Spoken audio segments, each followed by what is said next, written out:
올해 어저께 여기 인천에는 또 첫눈이 왔습니다. 펑펑 내렸죠. 설교 준비하고 있는데 갑자기 막 펑펑 쏟아져 가지고 눈을 보면서 이렇게 밖을 보면서 되게 기분이 좋아졌던 것 같습니다. 그런데 창밖을 이렇게 밑에 이렇게 내다보니까 차가 다 뒤엉켜 있는 거예요. 갑자기 너무 폭설이 쏟아져서 땅이 미끄러지고 언덕을 올라가지 못하고 오토바이 넘어지고 이러고 있는 거예요. 그래서 하늘을 이렇게 보면 참 아름다운 모습인데 땅을 이렇게 보면 우리가 사는 세상들을 보면 그것으로 인해 오히려 어려움 당하고 있는 모습을 동시에 보게 되는 것 같습니다.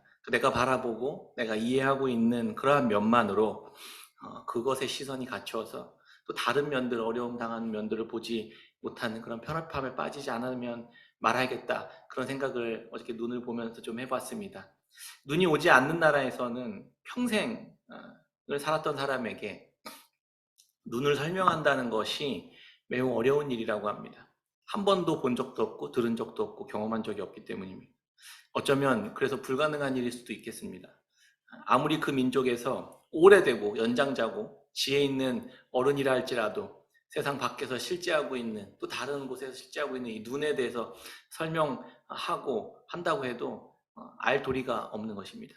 마찬가지로 우리가 아무리 뛰어난 지혜와 지식을 가지고 있다 하더라도 알 수 없는 더 크고 영원하고 오래된 이야기들에 대해서 들으면, 복음에 대한 이야기를 들으면 그게 어쩌면 낯설고 해괴망측하고 이해되지 않는 것들이 어쩌면 당연한 것일 수도 있겠다 싶은 생각도 해봅니다. 복음은 그래서 우리가 경험하고 있는, 또 살아가고 있는 그 세상 너머에 계신 하나님의 나라와 그 나라에 대한, 그 속한 백성으로 살아가는 것에 대한 이야기이기 때문에 어쩌면 눈을 설명하는 것과 비슷하게 이야기일 수도 있겠다 싶은 생각도 들었습니다. 예수님과 그분이 또 전해주신 이 복음에 대한 이야기가 경험적으로 본성적으로 가지고 있는 우리의 이해의 범주를 넘어서는 이야기이기 때문에 되게 낯설고 어려운 이야기. 그래서 예수님이 친히 오셔서 인간의 몸으로 사람이란 어떻게 살아가는 것인지 보여주셨던 겁니다. 첫눈을 보면서 또 12월이 다 가고 있다는 생각을 또 하게 되었습니다. 2021년 한 해가 또 다 지나가고 있습니다. 다음 주면 성탄절이고 2주가 지나면 2021년이 이제 마무리가 됩니다. 자연스럽게 연말이 되면 지난 시간들을 돌아보게 되잖아요. 한 해 동안 나 잘 살았나? 그런 생각이 듭니다. 여러분도 어떻게 잘 사셨습니까? 한 해 동안 후회 없이 잘 지내셨습니까?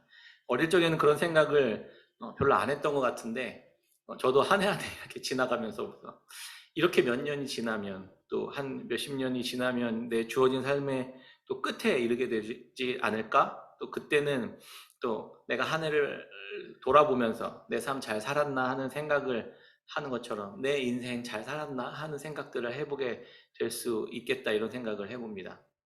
요즘에 권사님들, 집사님들, 또 우리 부모님들이 연세가 드시면서 부쩍 그런 생각들을 또 많이 하시는 것 같은 이야기를 듣게 됩니다. 어떻게 하면 우리의 삶 전체를 돌아볼 때 잘 살아온 삶이었구나 라고 여기게 될 수 있을까요?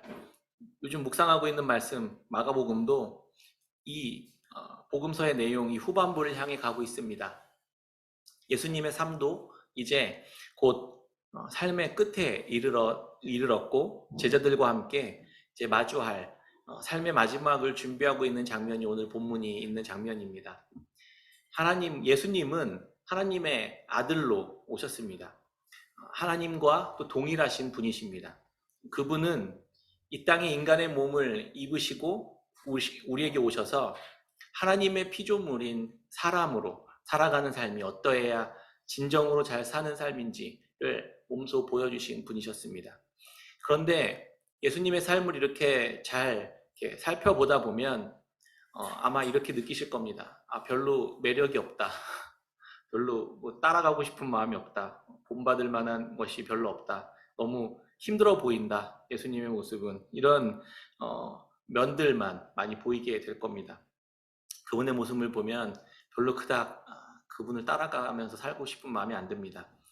우리가 기대하는 그럴듯한 삶에 대한 그림, 바람, 소망과는 너무나 다른 모습이기 때문입니다. 예수님의 마지막은 그래서 무기력하게 대제사장들과 서기관들과 장로들, 그 권세자들이 보낸 무리들에 의해서 붙잡혀 끌려가 십자가에 죽으시는 그러한 모습으로 인생이 마무리되었습니다. 그럼 과연 마가는 예수님을 통해 전하고자 하는, 전해주고자 하는 그 복음의 이야기가 무엇이었을까 한번 생각해 보면 좋겠습니다.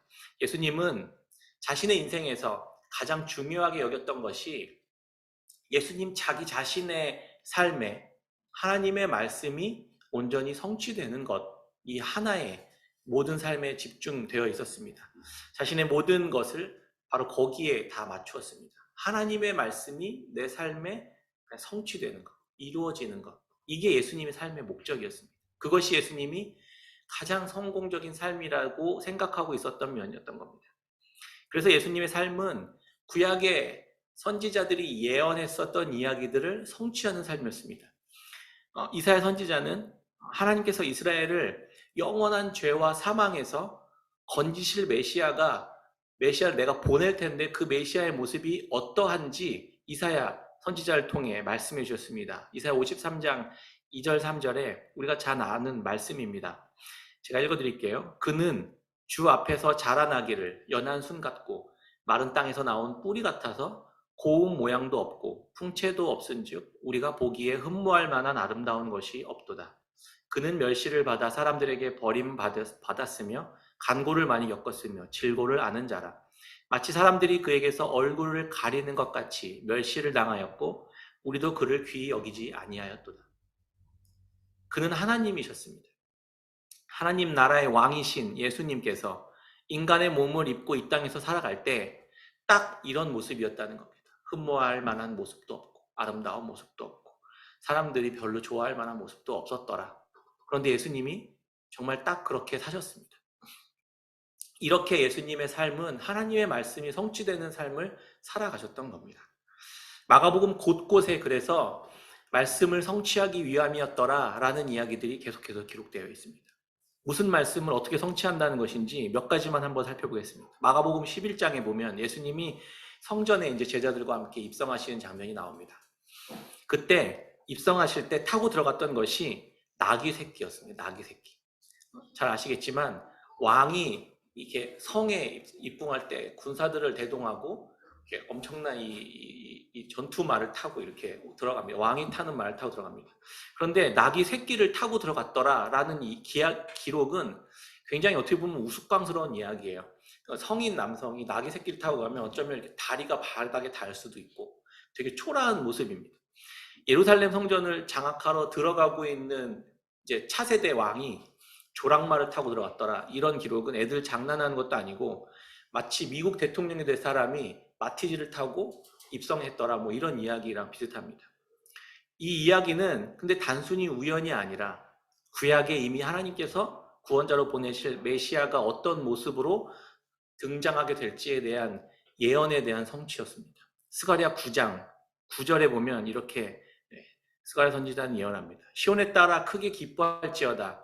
예루살렘에 따라 즐거이 부를지어다. 보라 내 왕이 내게 임하시나니 그는 공의로우시며 구원을 베푸시며 겸손하여서 나귀를 타시나니 나귀의 작은 것 곧 나귀 새끼니라.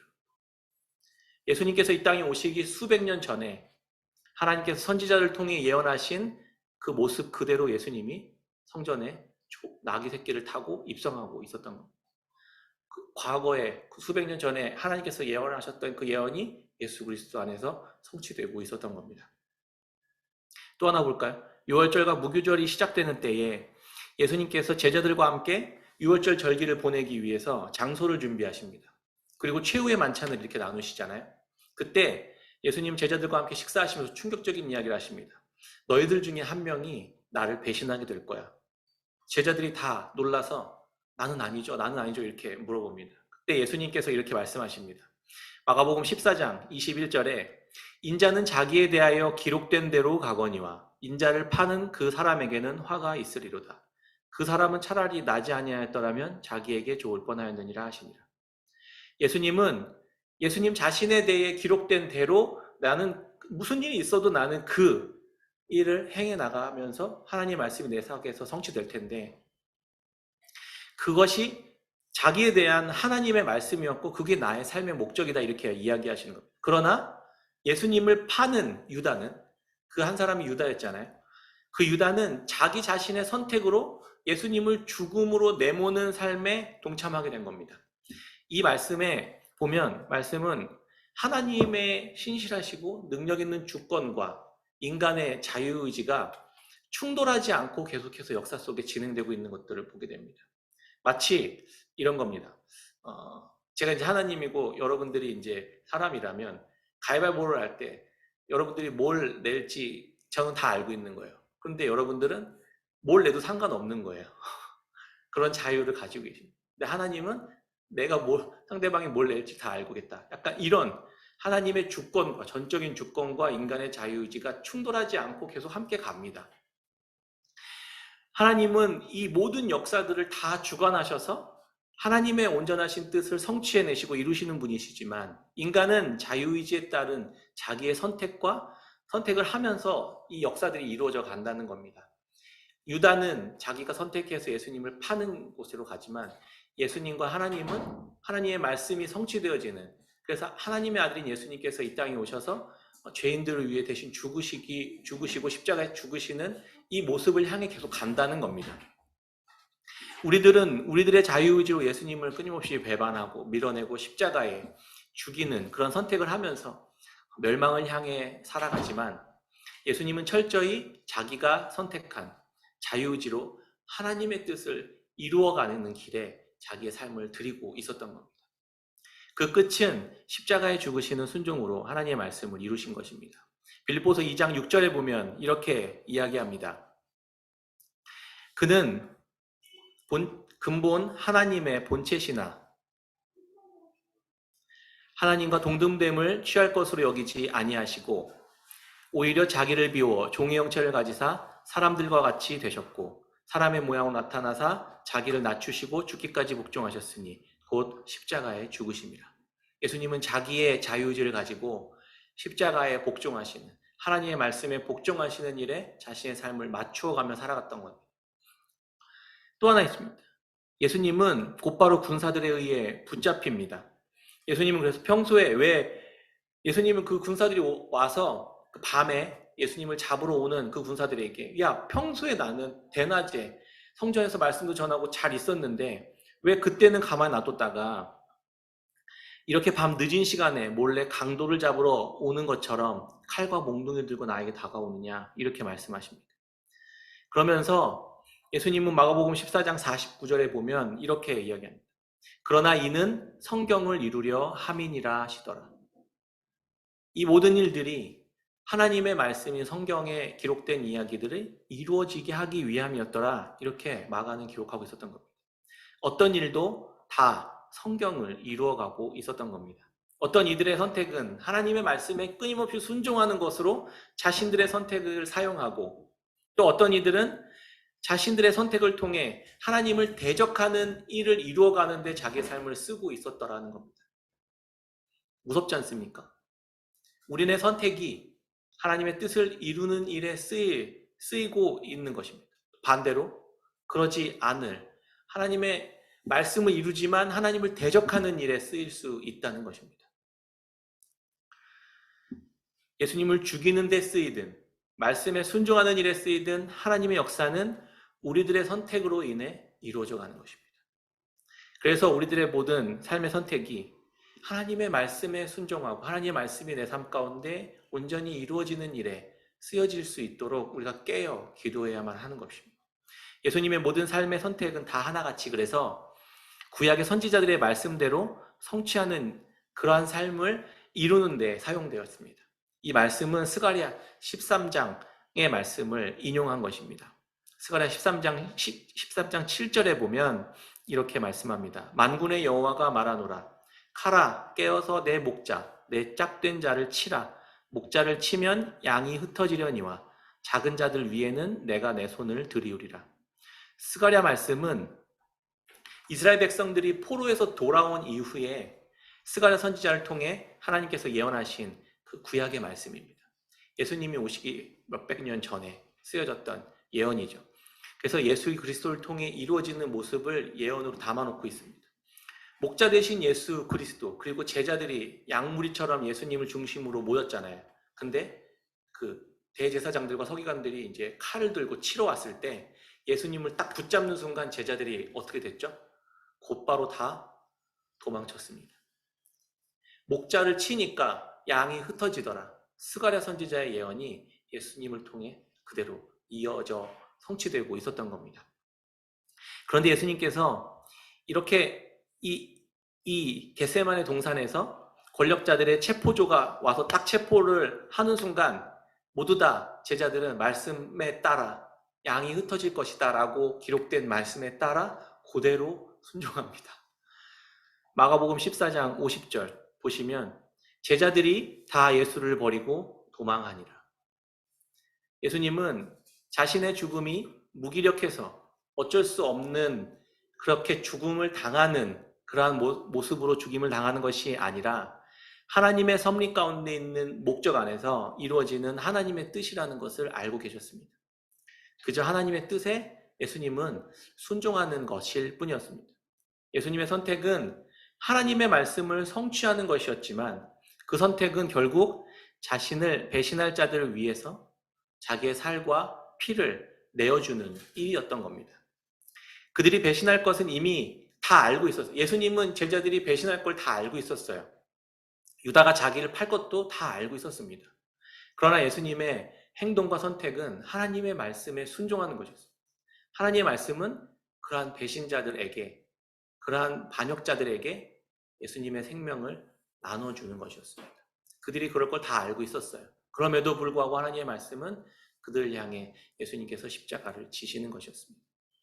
여기 한 가지 생각해 볼 것이 있습니다. 우리도 어떻게 살아야만 하는 것일까? 예수님을 따라 산다는 것은 무엇일까? 제가 요즘에 가끔씩 이제 이렇게 이야기를 나눌 때 이런 이야기를 많이 하잖아요. 상대가 어떠하든 관계없이 우리는 그리스도의 제자로서, 그리스도를 따르는 그리스도인으로서 자기 십자가를 지는 삶을 계속해서 살아갑시다. 이렇게 권면하는 이야기들을 많이 들으셨을 것입니다. 그 원리가 여기에서 나옵니다. 예수님이 십자가를 지셨던 것은 그들이 배신할 것들, 반영할 것들, 자기에게 침뱉고 조롱할 것들을 다 알고 계셨지만 그럼에도 불구하고 하나님의 말씀에 순종함으로 악을 선으로 갚지 않으시는 길을 선택하시고 하나님의 말씀을 성취하시는 일에 자기 삶을 드렸던 것입니다.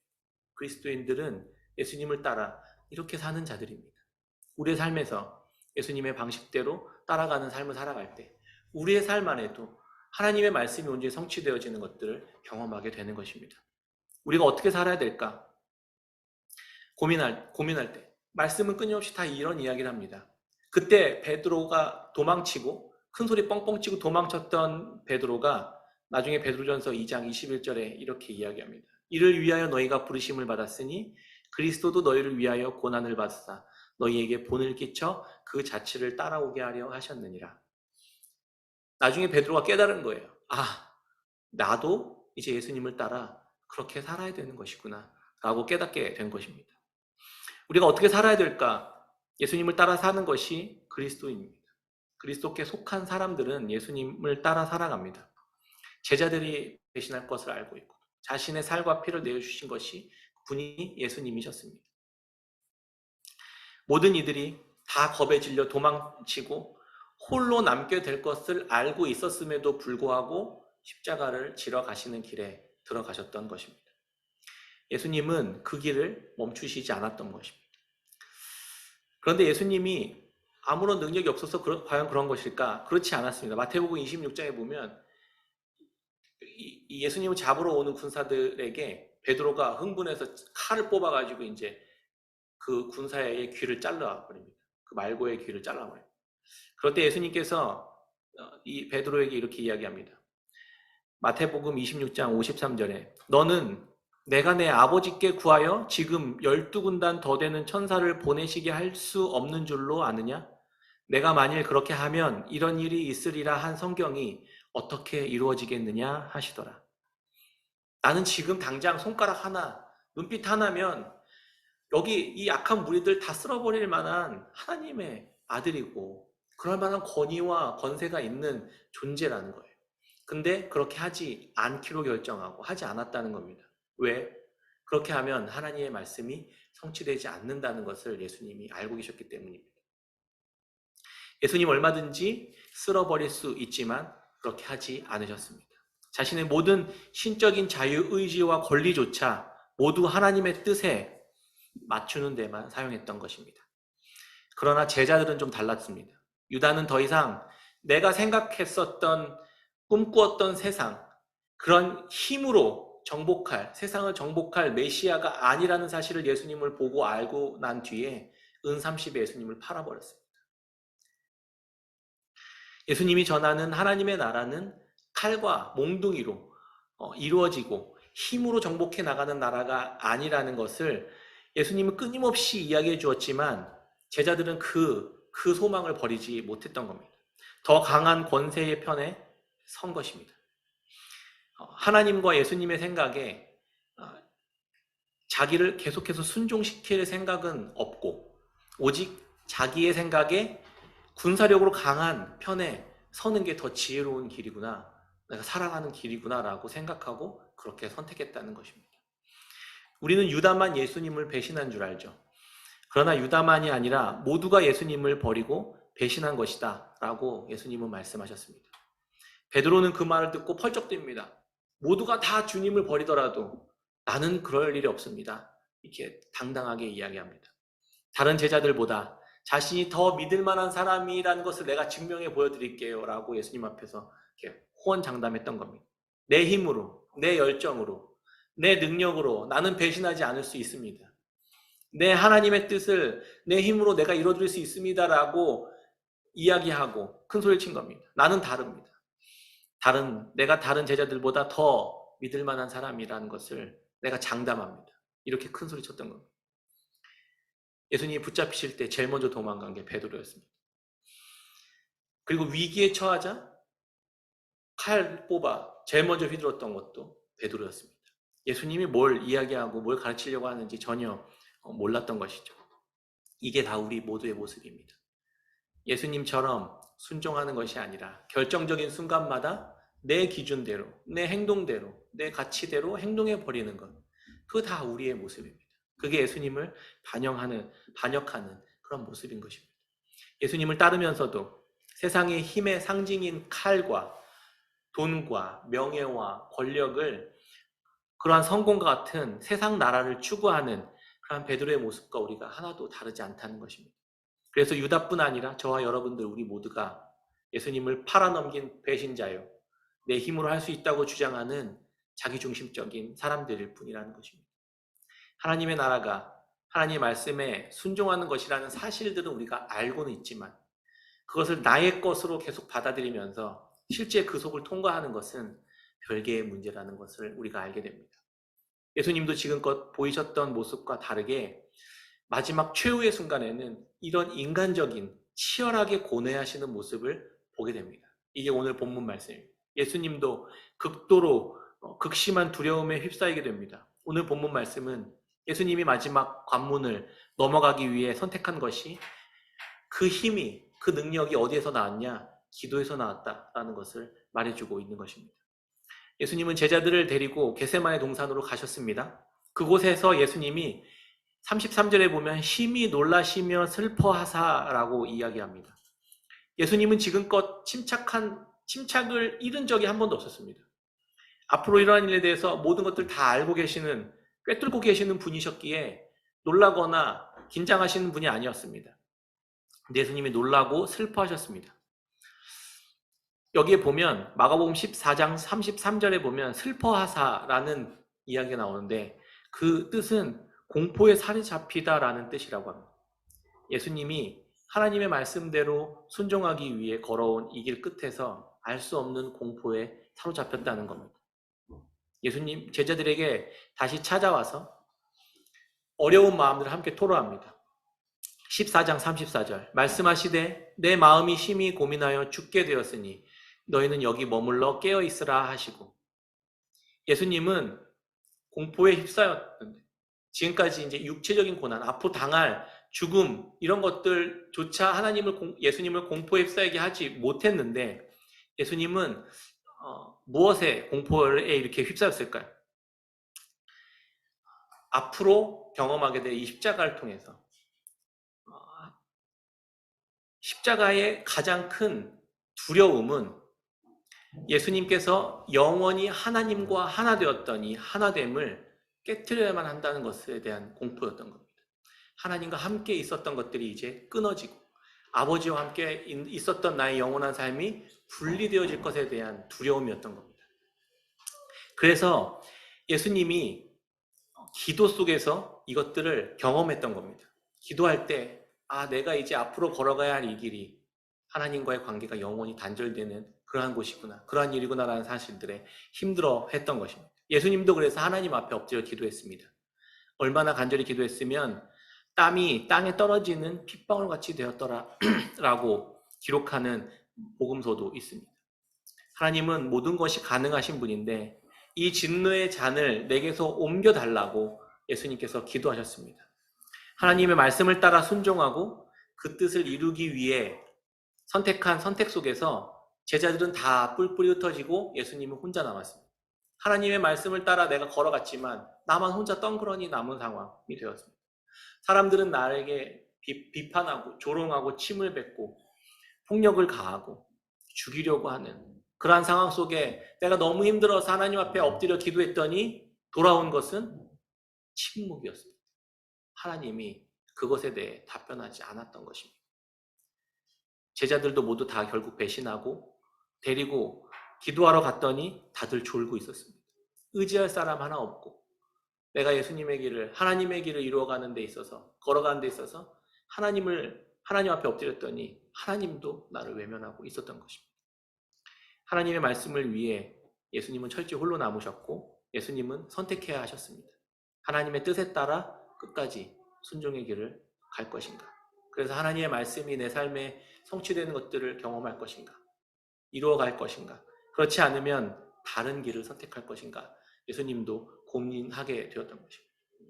예수님의 기도는 그런데 이렇게 마무리됩니다. 마가복음 14장 36절 보실 수 있는 분은 같이 보시고 제가 읽어드리겠습니다. 이르시되 아빠 아버지여 아버지께는 모든 것이 가능하오니 이 잔을 내게서 옮기시옵소서. 그러나 나의 원대로 마시옵고 아버지의 원대로 하옵소서 하시고, 예수님의 마지막 기도는 나의 원대로 마시고 아버지의 원대로 하옵소서였습니다. 하나님의 뜻을 아는 것과 그것을 자신의 것으로 받아들이고 그 속을 통과하는 것, 그걸 살아가는 것은 다른 문제입니다. 알고 있는 것은 그 하나님의 뜻을 순종하는 과정을 내가 완성하기 위해서는 기도가 필요했습니다. 그런데 그 기도 속에서 때로는 하나님이 응답하지 않고 침묵하실 때가 있다는 것입니다. 하나님마저 나를 버리셨나? 이 길이 잘못된 것인가라는 고민에 빠지게 된다는 것입니다. 그러나 예수님께서는 마지막 기도의 간구를 이렇게 올려드렸던 것입니다. 나의 뜻대로 마시고 아버지의 뜻대로 하옵소서. 마지막 자기에게 주어진 모든 선택의 권한을 하나님의 뜻에 맡기고 하나님이 무엇을 원하시는지 아는 대로 행동했던 것입니다. 믿음은 아는 것과 순종하는 것, 이 둘이 연결되는 것입니다. 하나님은 하나님의 뜻을 알아서 이루시겠지, 하나님 전능하신 분이시니까 라고 생각하는 것은 성경적인 것이 아닙니다. 예수님의 가르침은 오히려 그것과 반대되는 이야기를 하고 있습니다. 하나님의 뜻대로 이루어질 것이기 때문에 그 사실을 내가 믿기 때문에 오히려 내가 순종해서 그 뜻을 이루어 드리는 길로 가는 것입니다. 이것이 예수님께서 보여주신 믿음이었습니다.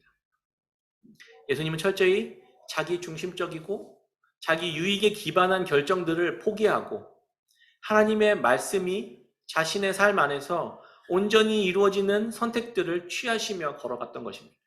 신앙은 입으로 하는 것이 아닙니다. 머리로 아는 암도 아닙니다.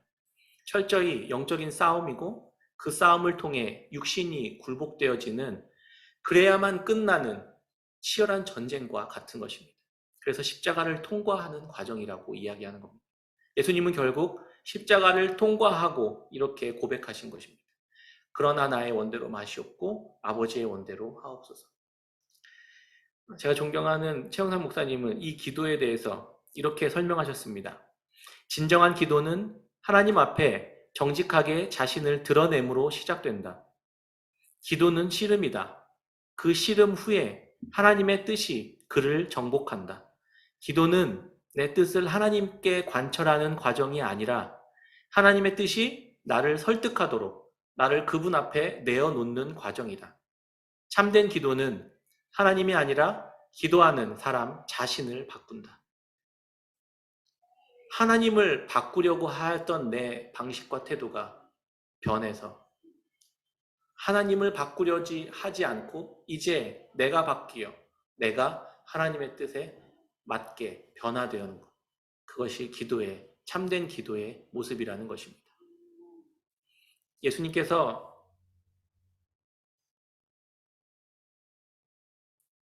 마지막 그 기도하는 장면에 마가복음은 그 기도의 내용들을 깊이 다루지 않아요.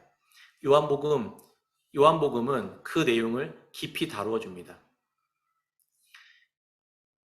예수님께서 하신 기도 일부를 제가 읽어드리고 말씀을 마치도록 하겠습니다. 요한복음 17장 18절에 아버지께서 나를 세상에 보내신 것 같이 나도 그들을 세상에 보내었고 또 그들을 위하여 내가 나를 거룩하게 하오니 이는 그들도 진리로 거룩함을 얻게 하려 함이니이다. 21절입니다. 아버지여 아버지께서 내 안에 내가 아버지 안에 있는 것 같이 그들도 다 하나가 되어 우리 안에 있게 하사 세상으로 아버지께서 나를 보내신 것을 믿게 하옵소서. 내게 주신 영광을 내가 그들에게 주었사오니 이는 우리가 하나가 된 것 같이 그들도 하나가 되게 하려 함이니이다. 곧 내가 그들 안에 있고 아버지께서 내 안에 계시어 그들로 온전함을 이루어 하나가 되게 하려 함은 아버지께서 나를 보내신 것과 또 나를 사랑하신 같이 그들도 사랑하신 것을 세상으로 알게 하려 함이로소이다. 이 기도에 하나님의 응답은 한마디도 없습니다. 그런데 예수님의 기도를 쭉 읽어 나가다 보면 예수님은 너무나도 친밀하게 하나님과 대화를 나누고 계셨다는 것을 알 수 있게 됩니다. 예수님은 너무나도 생생하게 하나님과 대화를 나누고 계셨고 너무나도 분명하게 그분의 마음을 알고 계셨습니다. 그리고 그분의 선하신 뜻이 있다라는 사실들을 너무나 생생하게 알고 계셨습니다. 그리고 그렇게 기도하셨습니다. 그리고 그렇게 하나님의 말씀에 자기의 삶을 맞추어 드렸던 것입니다.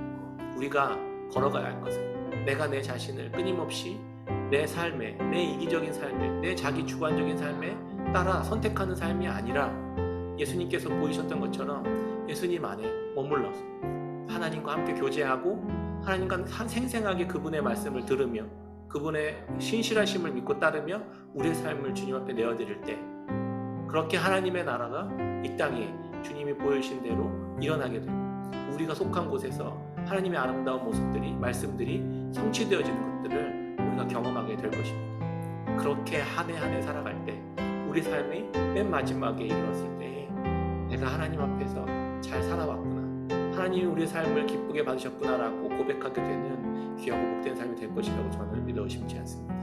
우리 깨끗하신 교회 성도님들 모두가 다 예수님께서 보이신 대로 내 삶에 하나님의 말씀이 성취되어지는 일에 나의 삶을 드리는 하나님의 귀한 백성들 자녀들 다 되시기를 주의 이름으로 축원합니다. 아멘. 우리 같이 찬양하고 예배를 마치도록 하겠습니다.